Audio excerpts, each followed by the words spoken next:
ये सर हो गया। ओके बेटा, यस सर, आगे। आज हम एग्जाम एक टूल है उसकी देखेंगे कि डिफरेंट पर्पस क्या है इसका। ठीक है। और आज एक फ्री वेब होस्टिंग की वेबसाइट है जिसपे हम अपनी वेबसाइट्स लाइव कर रहे होंगे। एक छोटे फॉर्म्स बना के डिफरेंट वेबसाइट्स की हमारी एक्टिविटी, दो ये एक्टिविटी एग्जाम की एक्टिविटी से बाद में होगी, लेकिन मैं इसको साथ क्यों बता रहा हूँ, because they are interlink with each other. आप जब भी वेबसाइट क्रिएट करते हैं, आपको अगर उसको ऑनलाइन करना है, लाइव करना है उसको, लेट्स से आप जिस तरह www.facebook.com लिखते हैं या कोई भी वेबसाइट का नेम लिखते हैं, आपको वेबसाइट एक्सेसिबल हो जाती है on desktop, on different PC, आप जहां भी हैं जैसे भी हैं आपको वो अवेलेबल हो जाती है। सो ये पॉसिबल किस तरह होता है? ये पॉसिबल इस तरह होता है कि हमारे पास एक ऑनलाइन स्पेस हमें चाहिए होती है जहां हम अपनी जो रेलेवेंट फाइल है, जिसको हम कोडिंग करके बनाते हैं, जो हमारा वेब पेज होता है जिसे या वेब एप्लीकेशन कहते हैं, उसको हम रखने की जो ऑनलाइन हम लोकेशन उसकी रखते हैं, दैट इज कॉल्ड होस्टिंग।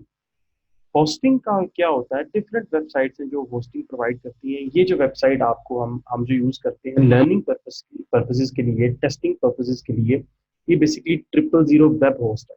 ये आपको फ्री अकाउंट प्रोवाइड करती है। आप जो है अपना अकाउंट क्रिएट कर सकते हैं। आप इस पे अपनी जितनी भी हम वेबसाइट्स बनाते हैं, जितना भी टेस्ट करने के लिए, उनको लाइव उनकी देखने के लिए कि लाइव वो किस तरह लगती हैं, हम इसको यूज करते हैं। हम एक सिंपल सा बेसिक सा एक पहले तो लॉगिन किस तरह क्रिएट करना है हम वो देख लेते हैं। लेट्स से इसका ये डिफरेंट प्लेटफॉर्म है, आप इसको परचेज भी कर सकते हो विद मिनिमम स्लैश जो मंथ है, पर मंथ ये डॉलर्स के साथ है। और आप जो है इसको जो है फ्री अकाउंट भी क्रिएट कर सकते हो। तो यूजुअली हम फ्री अकाउंट क्रिएट करते हैं, ठीक है, एक आपके सामने अकाउंट बना देता हूँ। तो फिर आप जो है इसको देखते हुए कि 000 वेब पे आपने साइन अप कैसे करना है, आप इसको देख सकते हैं। ठीक है। लेट्स से कोई भी अपना जीमेल का अकाउंट हो, लेट्स से आपका, जिस तरह मेरा ये अकाउंट है,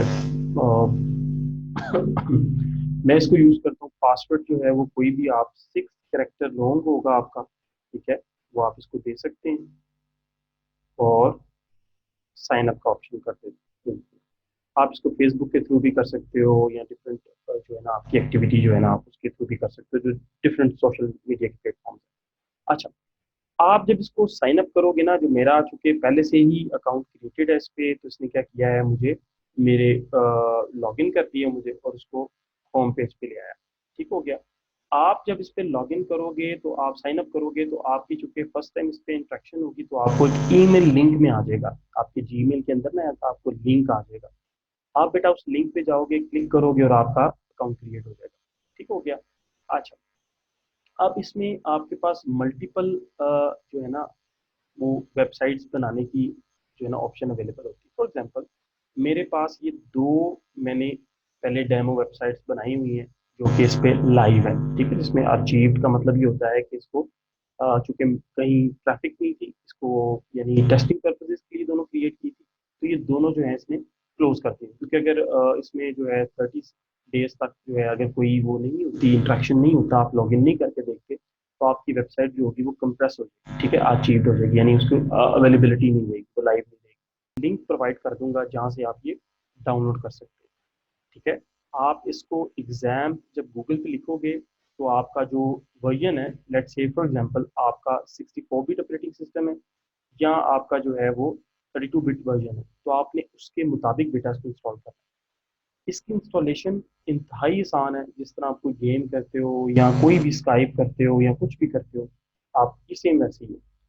आप जब क्लिक करते हैं तो आपके पास इस तरह की वेबसाइट आ जाती है। ठीक है, इसमें आपके पास मल्टीपल इसकी इंफॉर्मेशन है, एग्जाम क्या है, इसका इंट्रोडक्शन अगर आप देखना चाहते हैं, अगर सादा अल्फाजों में जिस तरह मैं आपको बता रहा हूँ, अगर आप वैसे ही अगर इनका जो इनकी वेबसाइट क्रिएटर ने बनाया हुआ है, आप उसका इंट्रोडक्शन भी देख सकते हो। ठीक है। और डिफरेंट आपके पास प्लेटफॉर्म है, फॉर एग्जाम्पल एग्जाम लिनक्स के लिए आपको चाहिए हो, एप्पल मैक के लिए चाहिए हो, या आपको विंडोज़ के लिए चाहिए हो, ठीक है, वो आपके पास तीन ऑप्शन अवेलेबल है। हमारा चूंकि मोस्टली मेरा विंडो ऑपरेटिंग सिस्टम है, मैं विंडो पे क्लिक करता हूँ और मेरा एक फाइल डाउनलोड हो जाएगी। ठीक है।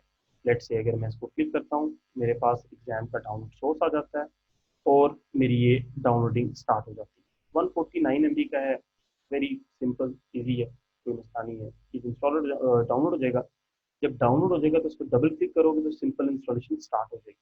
मैं चूंकि इसको कैंसिल कर रहा हूँ बिकॉज मेरे पास ऑलरेडी इंस्टॉल्ड है, सो ये लिंक मैं आपसे शेयर कर दूंगा जहाँ से आप इसको डाउनलोड कर सकते हैं।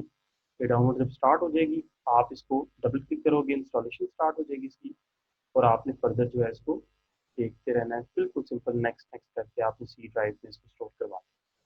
अच्छा, मेरे पास जो है वो ये वर्जन पड़ा हुआ है।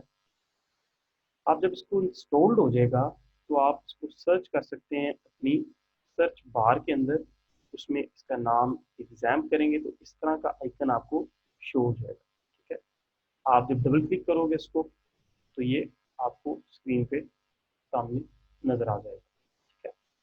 अच्छा, इनिशियली आपकी कोई भी एक्टिविटी जो है वो चल नहीं रही होगी, बिल्कुल इस तरह का इसका इंटरफेस होगा आपका। ठीक है, लेट से अगर ऐसा आप कोई देखो हो। तो मेरी दो सर्विसेज चल रही हैं ऑलरेडी, अपाची, माई एसक्यूएल। आपकी कोई सर्विसेज जो है वो रन नहीं हो रही होंगी। स्क्रीन स्टक हुई है। सॉरी, का कि ये आपके पास लिंक है, आप जब डाउनलोड करेंगे तो फाइल डाउनलोड ऑलरेडी होना शुरू हो जाएगी ऑटोमेटिकली। जब ये डाउनलोड हो जाएगी कंप्लीट, आप डबल क्लिक करोगे तो आपको वो क्या करेगा, इंस्ट्रक्शंस आपसे मांगेगा कि आपने स्टोर किधर करवानी है, लैंग्वेज कौन सी आप यूज़ करोगे। ठीक है, ओके करते जाना है। आपके पास कोई भी अगर जिस तरह की ऑप्शन होगी आपने जस्ट यस यस करते जाना, नेक्स्ट करते जाना और आपका इंस्टॉल हो जाएगा। ठीक है, देन उसके बाद आपने सर्च में जाना है, जो भी आपकी विंडो है, 7 है, 8 है या 10 है, तो आपकी क्या, मेरी चूंकि 10 है तो उसमें इस तरह का इंटरफेस है तो आपको शायद समझ आ जाएगी। आपने जब इसको डबल क्लिक करोगे तो आपके पास इस तरह का इंटरफेस आ जाएगा। ठीक है, अब ये जो इंटरफेस आ जाएगा इसके अंदर आपके पास डिफरेंट टूल हैं। फॉर एग्जांपल हमारे पास, हेलो, प्लीज़ माइक आप जो है ना बंद कर लें, अगर आप अपनी ज़ाती गुफ्तगू कर रहे हैं तो प्लीज़ वो ज़रा मुझे सुनाई दे रही है। अच्छा, आपके पास बेटा इस तरह का इंटरफेस आ जाएगा। ठीक है, क्योंकि मेरा ये वर्जन शो हो जाएगा और जो डिफरेंट ये पोर्ट कौन सी यूज़ करता है, पीआईडी क्या होती है, मॉड्यूलिंग क्या है, ये एक टूल है। इसका एक छोटा सा अगर इंट्रोडक्शन मैं आपको दूं तो वो ये है कि आप जो ऑनलाइन होस्टिंग की वेबसाइट पे परचेज करते हो ना, अपने जितनी भी वेबसाइट को रन करने के लिए, थीम्स को रन करने के लिए, जितनी भी आप डेटाबेस कनेक्टिविटी करते हो, वो आप सब चीज़ें अपने कंप्यूटर के ऊपर लोकली कर सकते हो। ये टूल आपको इनेबल करता है कि आप इस पे डेटाबेस क्रिएट कर सको, अपनी वेब एप्लीकेशंस को, मोबाइल एप्लीकेशंस को इंट्रैक्शंस करवा सको यूजिंग डिफरेंट लैंग्वेजेस जो अवेलेबल है हमारे पास। हम डिफरेंट टेस्टिंग कर सकते हैं कि हमारी जो लाइव एप्लीकेशन होगी वो किस तरह वर्क करेगी। अगर हम इस पे देखें कि हमारे पास एक लाइव एप्लीकेशन अगर हम करते हैं तो वो लाइव किसी डोमेन के ऊपर या किसी होस्टिंग के ऊपर किस तरह परफॉर्म करेगी, हम उसको टेस्टिंग करने के लिए अपना local host exam tool install करते हैं। इसका जो पर्पज होता है वो सेम वही है, ताकि आपको हैंड्स ऑन प्रैक्टिस हो जाए कि आप किस तरह जो है वो डिफरेंट डेटाबेसेस क्रिएट कर रहे हैं, उनसे इंट्रैक्शन किस तरह कर रहे हैं। यूजुअली आप डेटाबेसेस क्रिएट करते हो इंफॉर्मेशन की स्टोरेज के लिए, इंफॉर्मेशन मैनिपुलेशन के लिए, क्योंकि फाइलिंग दो तरीके हैं आपके पास में। लेट्स से अगर आप थ्योरी थ्योरेटिकल प्रैक्टिस को देखोगे तो थ्योरी में आप चीजें पढ़ोगे, दो आपके पास मेन रोल है फाइल स्टोरेज के लिए। यानी कोई भी इंफॉर्मेशन अगर आपने स्टोर करवानी होती है, you just need two things, एक फाइलिंग है, दूसरा डेटाबेस। जो पुरानी टेक्निक थी वो फाइलिंग थी। फाइलिंग में क्या होता था कि हम डिफरेंट चीज़ें लिख लेते थे, टेक्सचुअल डाटा जिस तरह होता था फाइलें क्रिएट कर लेते थे, उसमें रिडंडेंसी आ जाती थी। रिडंडेंसी का मतलब होता है रिपीटेशन बड़ी होती थी, डाटा रिपीटेशन होती थी, और डाटा की कोई एक जो है ना कंसिस्टेंट डाटा नहीं होता था। ठीक है, यानी हर डिफरेंट लेवल में वो डिफरेंट बिहेव कर रहा होता था। तो क्या हुआ, चीज़ें evolve करती रहीं और हमारे पास डेटाबेसेस की नई लैंग्वेजेस आ गई और हमने नई टूल आ गए। तो इसलिए जितनी भी हमारी अब स्टोरेज डिवाइसेस होती हैं, कोई भी एप्लीकेशन है, कोई भी वेबसाइट है, वो डेटाबेसेस पीछे टेबल्स बने होंगे, उनमें डिफरेंट इंफॉर्मेशन जो होगी वो ट्रेवर्स कर रही होगी या मैनिपुलेट हो रही होगी। तो सारे जितनी भी वेबसाइट्स हैं या जितने भी हमारे पास एप्लीकेशन हैं वो डेटाबेस के कॉन्सेप्ट को यूज़ करती हैं, वो उसको फाइल को यूज़ नहीं करती। सो हमारे एक्सपेरिमेंटल पर्पस के लिए, हैंड्स ऑन प्रैक्टिस के लिए हम एग्जाम का टूल इस्तेमाल करेंगे। और साथ साथ इसके ऊपर हम जो डेटाबेसेस क्रिएट कर रहे होंगे और देखेंगे डिफरेंट चीज़ें किस तरह वर्क करती हैं, ठीक है। अच्छा, इसकी close to the reality implementation हम जरूर रखेंगे। मैं आपको जो 000 वेब पे आपने अकाउंट आपको क्रिएट करने का कहा है, हम उस होस्टिंग के ऊपर भी देखेंगे कि क्या हम रियल लाइफ के अंदर, जब हम किसी इंडस्ट्री के अंदर बैठे होंगे, बैकएंड डेवलपर यानी बैकएंड डेवलपर के तौर पे काम कर रहे होंगे, जो कि डेटाबेसेस क्रिएट करता है, बैकएंड डेवलप करता है किसी भी वेबसाइट का, किसी भी एप्लीकेशन का, तो क्या वो यही टूल इस्तेमाल करता है जो हम अपनी स्टडी में इंस्टॉल पढ़ रहे हैं, ताकि हम इस चीज़ का जो हमारा इंडस्ट्री प्लस एजुकेशन गैप है ना, हम उस चीज़ को मिनिमाइज कर सकें। सो हमारी पूरी कोशिश होती है हम वो टूल इस्तेमाल करें जो इंडस्ट्री में अभी जो है करंटली वर्क कर रहे हैं, ठीक है। तो इंडस्ट्री के अंदर जो टेस्टिंग पर्पसेस हैं बैक एंड डेवलपमेंट के, वो एग्जाम टूल बड़ा फ्रिक्वेंटली यूज होता है, माई एसक्यूएल है वो यूज होता है, ठीक है। और PHP माइट में इसी का प्लगइन है, वो आप देख रहे हो कि वो फर्दर हम यूज कर रहे हैं।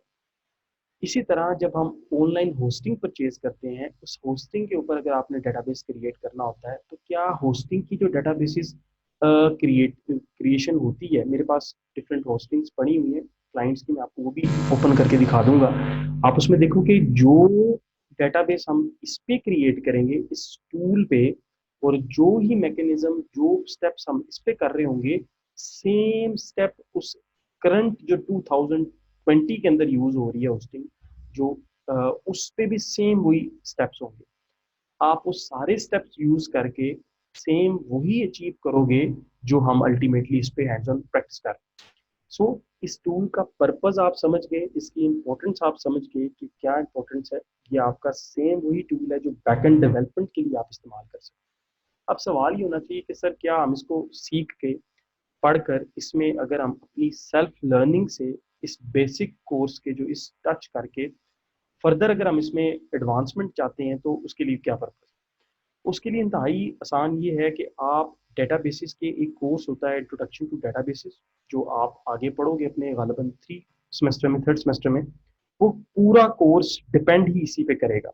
आप वहां जाके भी इसी की प्रैक्टिस कर रहे होगे, लेकिन एडवांस में कर रहे होगे। क्योंकि ये आपका इनिशियल कोर्स है, हम कोशिश करेंगे कोर्स का जो कंटेंट है वो बेसिक रहे, और जो हमारी रिक्वायरमेंट है उस कोर्स की वो फुलफिल हो। तो अगर आप में से कोई एडवांस जाना चाहता है या इसमें से फर्दर कोई करना चाहता है, तो प्लीज़ अपनी जो है वो ज़रूर मुझे शेयर करें, हम उसको जो है वो आपस में डिस्कस कर लेंगे इंशाल्लाह। अच्छा, जब ये टूल इंस्टॉल हो जाएगा, आपका जो कंप्यूटर का वर्जन है, लेट्स से जिस तरह मेरा 64 बिट वर्जन है, आपका भी 64 बिट वर्जन होगा, तो सेम टूल जो है वो आप, जो मैं रिकमेंड करूंगा कि आप जो है वो उसकी वर्जन ज़रूर देखिएगा। क्योंकि आपका अगर विंडोज 32 बिट है, तो उसमें जो इंस्टॉलेशन होगी वो भी 32 बिट ही होनी चाहिए, वरना कंपेटिबिलिटी इशू आ जाते हैं। अच्छा, एक चीज बेटा आपने बड़ी जरूरी है जो इसकी इंस्टॉलेशन में और इसके स्टार्ट करने में आपने जो है ना वो ख्याल रखना है, आपका जो स्काइप होता है। आप देख रहे हो जब मैं इसको स्टार्ट करूंगा, अपाची को और माई एसक्यूएल को, ये दो सर्विसेज हैं, एक अपाची है, एक माई एसक्यूएल के नाम से। ये दोनों सर्विसेज ही मेरे जो है वो पर्पस को फुलफिल करेंगी, और मैं इनको परफॉर्म कर रहा हूँ। जब अपाची को मैं ऑन करता हूँ, ठीक है, वो स्टार्ट हो जाएगी, ठीक है, और एक पोर्ट नंबर 80 को वो यूज कर रही होगी। अब पोर्ट नंबर 80 जो होती है, ये आप जब कम्युनिकेशन के सब्जेक्ट पढ़ेंगे तो आप इसका ज्यादा डेप्थ में पढ़ सकते हैं, मैं आपको जस्ट ओवरव्यू देता हूँ। पोर्ट बेसिकली कम्युनिकेशन के लिए कोई टूल इस्तेमाल करता है ओवर द इंटरनेट, ठीक है। सो जो पोर्ट ये इस्तेमाल करता है, सेम पोर्ट जो होती है वो स्काइप इस्तेमाल करता है, ठीक है। सो आई रिकमेंड यू ऑल कि अगर आप इस टूल को चला रहे हो या इस पे वर्क कर रहे हो, तो प्लीज अपना जो है वो स्काइप को जो है ना वो या तो रिमूव कर दें, या बैकएंड में से, यानी जो आपकी यहाँ एप्लीकेशन रन करती हैं उसमें देखें आप अपना स्काइप जो होगा अगर चल रहा होगा, तो उसको राइट क्लिक उस पर करेंगे, तो उसको एग्जिट कर देंगे, ठीक है, अगर स्काइप चल रहा होगा। अदरवाइज कोई इशू नहीं होता।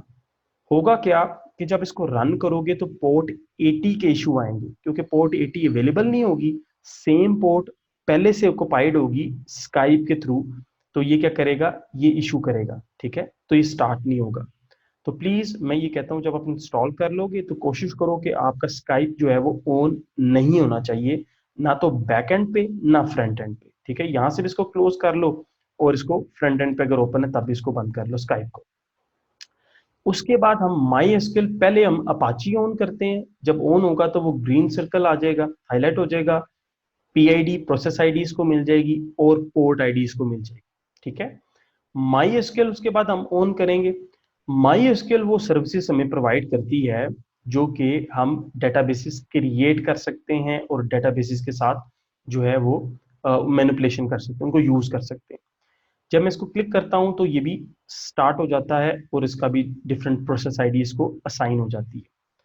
अब फर्दर हमारे पास इस टूल को इस्तेमाल करने के लिए ये दो चीजें रिक्वायर्ड जो हमने स्टार्ट कर दी है, ठीक है। एक सर्विसेज आपको चाहिए अपाची सर्विसेज और एक आपको चाहिए माई एसक्यूएल सर्विसेज। हमने दोनों इंस्टॉल किए हैं, दोनों स्टार्ट कर दिए हमारे पास और दोनों को पोर्ट आईडी भी असाइन हुई है ऑटोमेटिकली और दोनों को प्रोसेस आईडी भी हो गई है। ये तो था सिंपल टूल का इंट्रोडक्शन कि आपका टूल इंस्टॉलेशन करने के बाद आपने कौन कौन सी सर्विसेज को इस्तेमाल करना है। हमारे पास दो सर्विसेज हैं, हमने इन्हीं दो सर्विसेज को इस्तेमाल करना है और किसी सर्विसेज को इस्तेमाल नहीं करना, पहली तो ये बात। दूसरी बात सर कि ये जब होती क्या है? सॉरी सर ये होती क्या है? वही तो बता रहा हूँ, अपाची और माई एसक्यूएल जो आपकी दो सर्विसेज हैं, अगर आप इसको देखो तो माई एसक्यूएल हमें प्रोवाइड करता है वो फैसिलिटी कि हम डेटाबेसेस क्रिएट कर सकते हैं, ठीक है। डिफरेंट टेबल क्रिएट कर सकते हैं, एसक्यूएल लैंग्वेजेस का जो है वो इस्तेमाल कर सकते हैं और अपने डेटाबेसेस को अपडेट, डिलीट और इंसर्ट इस तरह के ऑपरेशन परफॉर्म कर सकते हैं इस माई एसक्यूएल के थ्रू। अपाची सर्विसेज हमें प्रोवाइड ये करता है कि हम कम्युनिकेट कर सकते हैं ओवर इंटरनेट, ठीक है। समझ आती है आपको? बड़ा बेसिक बता रहा हूँ अभी आसानी से, यानी ताकि आपको अभी आप जो है ना इजीली लेमैन की तरह जो है ना इस चीज को समझ रहे हो। आपका फर्स्ट टाइम इंट्रोडक्शन है तो बड़े कॉमन से सादा से अल्फाजों में मैं आपको समझाने की कोशिश कर रहा हूँ कि जो अपाची सर्विसेज होती है इसका ताल्लुक होता है कि आपकी जो है डिफरेंट एप्लीकेशन इंटरेक्शन कर सकती है डेटाबेसेस के साथ, ठीक है। कनेक्टिविटी के लिए आप कह दो, ठीक है, कनेक्शन करवाने के लिए बिटवीन टू डिफरेंट एप्लीकेशंस। फिर उसके बाद हमारे पास माई एसक्यूएल जो सर्विसेज है इसका पर्पस ये है, ये आपको अनेबल करता है कि आप अपना डेटाबेसेस क्रिएट कर सकते हैं। अब डेटाबेसेस क्या होता है, पहला सवाल तो आप लोगों के माइंड में ही आना चाहिए। तो मुझे कोई बच्चा बता सकता है फॉर सेक ऑफ डिस्कशन कि डेटाबेसेस होता क्या है, जो मैंने स्टार्ट में भी बताया था, ताकि मैं चेक कर सकूं आप लोग कितने जो हैं वो माशाल्लाह सुन भी रहे हैं कि नहीं सुन रहे। तो मुझे कोई बताना चाहेगा? सर बताओ उस्मान। जी जी उस्मान बताएं। सर स्लैश PHP माई एडमिन लिखते हो, स्लैश करते हो तो आपके पास बेटा ये इंटरफेस ओपन हो जाता है, ठीक है, ये वाला इंटरफेस। सर ये खुद टाइप करना है या इधर कहीं से लिंक मिलेगा इसका? बेटा खुद टाइप भी कर सकते हैं और आप जो है वो यहाँ भी क्लिक कर सकते हैं, ये वाला। लेकिन ये आपका जो डिफॉल्ट ब्राउजर है ना, जिस तरह मेरा इंटरनेट एक्सप्लोरर है डिफॉल्ट ब्राउजर, तो ये इस पे खोल देता है, तो मैं इसीलिए इसको खुद ही लिख लेता हूँ, मैं इसको खोलता नहीं हूँ, ठीक है, क्योंकि बहुत स्लो है, तो मैं इसको बंद कर देता हूँ, क्योंकि जब तक इसने खोलना है तब तक हमने सारे काम कर भी लेने हैं। अच्छा, तो मैं ये रेकमेंड करता हूँ कि ये जो लोकल होस्ट स्लैश PHP माई एडमिन आपको नजर आ रहा है, आप अपने ब्राउजर क्रोम के ऊपर लिख लो और इसको जब आप एंटर करोगे तो आपके पास ये वाला इंटरफेस ओपन हो जाएगा, जिसपे हम अपना रेस्ट ऑफ द टाइम गुजार रहे होंगे, अपनी जितनी भी हम डेटाबेस क्रिएट कर रहे होंगे, टेबल्स क्रिएट कर रहे होंगे, वो हम इसी के ऊपर कर रहे होंगे। अच्छा, अब मकसद ये था कि ये जो है इंटरफेस, इसे कहते हैं GUI interface, graphical user interface, ठीक है। हमारे पास ये काफी ईज होता है, ये चूंकि जो लेमैन होते हैं, जो नए नए इस फील्ड में आते हैं, फर्स्ट सेमेस्टर के स्टूडेंट होते हैं, उनके लिए बेसिकली हम इस तरह काम कर लेते हैं। लेकिन जो इस डेवलपमेंट की फील्ड में नए होते हैं, डिफरेंट जो होस्टिंग की फील्ड होती है, होस्टिंग की वेबसाइट्स होती हैं, वो भी सेम यही प्रोवाइड करती है इंटरफेस, ताकि जो नया नया बंदा है उनकी वेबसाइट पे आया हुआ है वो इसको अच्छी तरह जो है वो इस्तेमाल कर सकता है, इजीली यूज कर सकता है। लेकिन अगर आप प्रोफेशनल हैं या आप लिनक्स सर्वर के ऊपर काम करना चाहते हैं तो उसका तरीकेकार डिफरेंट है। फॉर एग्जांपल हमारे पास अगर हम देखें तो हमारे पास लिनक्स सर्वर की भी है, वो CMD के ऊपर काम होता है, उसके लिए भी आप एग्जाम ही यूज कर रहे होते हो, ठीक है, उसके ऊपर भी आप एग्जाम ही यूज करते हो। और अब आप जब यूज करते हो उसको, तो उसके लिए आप जो होता है डिफरेंट क्वेरीज पे काम कर रहे होते हो, ठीक है। अच्छा, आप में से कोई बच्चे, मुझे याद आया हमारी इस वेबसाइट के ऊपर किस तरह जो है एग्जाम आपने इंस्टॉल किस तरह करना है, वो उसका सारा सेटअप अवेलेबल है, ठीक है। ये मैं लिंक शेयर कर दूंगा आपसे, आप अगर इसको देखो सर तो। और मैक के लिए यार मैक मैक वाला बंदा एक दो होता है यार, अल्लाह का खौफ करो, वो खुद देख लो तुम। ठीक है सर। अच्छा, खैर मैक के लिए भी यार वो कोई इशू नहीं है, सेम ही पर्पस है, कोई फर्क नहीं इतना पड़ता, ठीक है। मैक के लिए बस ये होगा मेरा पुत्र, सर जब आप याद उस है पे जाओगे ना, वो जो सर, वो अली ज़ाहद को करके दिया था सर, पता है। हाँ,